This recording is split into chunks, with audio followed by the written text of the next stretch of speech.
pourrait croire que la guerre en Iran est un conflit lointain, presque abstrait aux yeux de nous Européens, qui ne nous concerne en réalité directement pas en Europe, et pourtant, économiquement, ce qui se passe aujourd'hui en Moyen-Orient et plus particulièrement en Iran peut avoir un impact très concret sur notre quotidien en tant qu'Européens. Sur le prix du carburant, sur l'inflation, sur la croissance économique et donc directement sur notre pouvoir d'achat. Et tout ça même si aucun soldat européen n'est envoyé sur place. Nous faisons partie d'une économie mondiale totalement interconnectée et dans ce système, un choc géopolitique majeur n'aurait jamais isolé. Dans cette vidéo, je vais vous expliquer simplement ce qui se passe réellement aujourd'hui au Moyen-Orient et pourquoi le véritable enjeu est énergétique et pourquoi l'Europe est aussi vulnérable. Et bien sûr, en tant que trader, comment cela impacte les marchés financiers tels que le dollar, l'or ou le pétrole. Les tensions entre l'Iran et les États-Unis se sont intensifiées ces derniers jours, vous n'êtes forcément pas passé à côté. Et au-delà du conflit militaire en lui-même, ce qui inquiète réellement les marchés, c'est le risque d'escalade régionale. Pourquoi? Parce que cette zone du monde est stratégique pour l'énergie mondiale. Au centre de cette inquiétude, il y a un point clé, le détroit d'Ormuz. Ce détroit est l'un des passages maritimes les plus stratégiques au monde, environ 1/5 du pétrole mondial y transite chaque jour. Cela signifie qu'une simple perturbation, même partielle, peut créer une tension immédiate sur l'offre mondiale de pétrole. Et les marchés financiers n'attendent pas qu'une réelle pénurie apparaisse, ils réagissent à l'anticipation du risque, c'est ce qu'on appelle que le marché a déjà pricé la news. Simplement le fait que ce passage stratégique puisse être menacé, ça fait grimper les prix. Le véritable sujet ici n'est pas uniquement militaire, il est aussi énergétique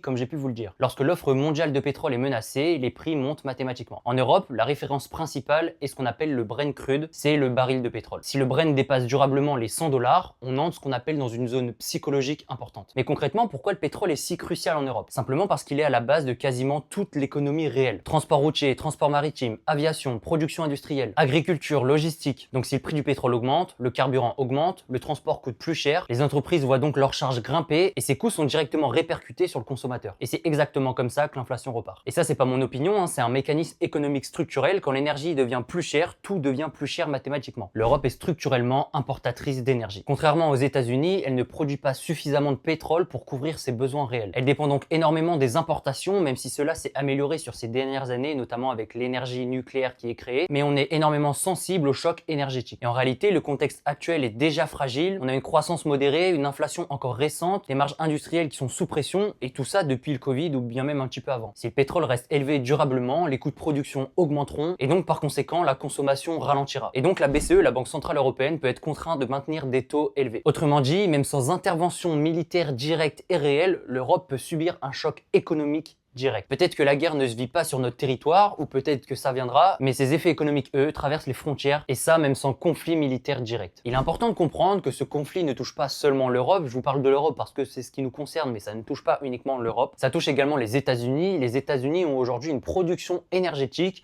beaucoup plus importante qu'il y a 20 ans. Et ça notamment grâce au pétrole et au gaz de schiste. Ils sont donc moins dépendants du Moyen-Orient que l'Europe, et encore plus depuis qu'ils ont capturé le président vénézuélien où ils ont mis la main sur la plus grosse réserve de pétrole au monde. Même si le prix mondial du pétrole monte, une partie de cette hausse bénéficie également aux producteurs américains. Cela leur donne une marge de manœuvre plus importante face à l'inflation énergétique. La Chine, elle, contrairement aux États-Unis, est un immense importateur d'énergie. Une perturbation prolongée des flux au Moyen-Orient, notamment avec le détroit d'Ormuz qui pourrait être fermé, ça augmente ses coûts d'approvisionnement, pèse sur sa compétitivité industrielle et donc fragilise sa croissance. Cela peut ralentir son économie, ce qui a un impact direct mondial car la Chine est un moteur majeur de la demande globale. La Russie est également exportatrice d'énergie. Un pétrole plus cher peut théoriquement soutenir ses revenus, mais dans un contexte de sanctions et de réorganisation des flux commerciaux, l'environnement reste complexe depuis les sanctions prises avec la guerre en Ukraine. Donc ce conflit a littéralement un effet domino mondial. Maintenant, parlons des marchés. En période de tension géopolitique, exactement comme on a actuellement, l'incertitude augmente. Les investisseurs réduisent leur exposition au risque, qui provoque donc un énorme flux d'argent et les capitaux cherchent la sécurité. Et là-dedans, il y a entre guillemets deux actifs qu'il faut retenir.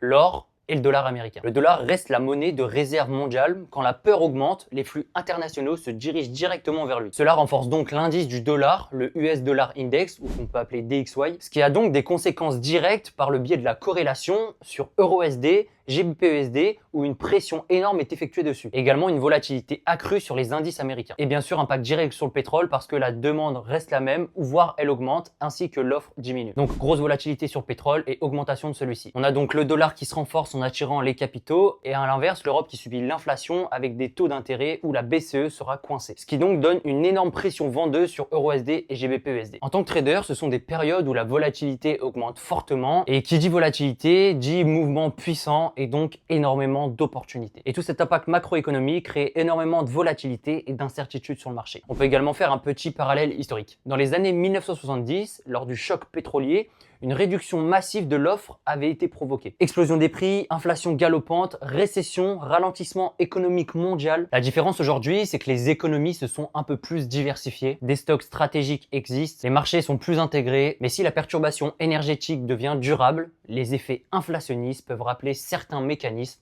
du choc pétrolier dans les années 70. Pas forcément dans la même ampleur, mais dans la même logique économique. Ce conflit nous rappelle une chose essentielle. L'économie mondiale est interconnectée. Ce qui se passe à des milliers de kilomètres peut nous impacter directement. Notre pouvoir d'achat, les prix à la pompe, l'inflation, les taux d'intérêt et également les marchés financiers parce que oui, en tant que trader, ça me concerne et ça nous concerne. Et c'est également pendant des périodes de guerre qu'il y a les meilleures opportunités et c'est là où on peut faire le plus d'argent. Bref, l'Europe est particulièrement sensible au choc énergétique. Les États-Unis sont dans une position un peu plus autonome. Par contre, la Chine, elle, est exposée via sa dépendance énergétique. Et sur les marchés, le pétrole, l'or et le dollar deviennent centraux. En tant que trader, comprendre ces mécanismes économiques permet de lire les flux et d'anticiper les mouvements et d'agir avec une vision macro pour pouvoir faire un maximum d'argent et ainsi capitaliser sur les gros mouvements qu'il va y avoir. Malheureusement, pendant que des innocents souffrent, la guerre crée de l'incertitude, l'incertitude crée de la volatilité et la volatilité, pour ceux qui comprennent les mécanismes économiques et qui ont accès aux bonnes informations, crée des opportunités. Et des opportunités, si on fait les choses correctement, peuvent changer une vie. Bref, c'était Koro, j'espère que vous comprenez un petit peu plus comment cela va réellement nous impacter. Abonnez-vous, lâchez un petit commentaire et on se dit à la prochaine.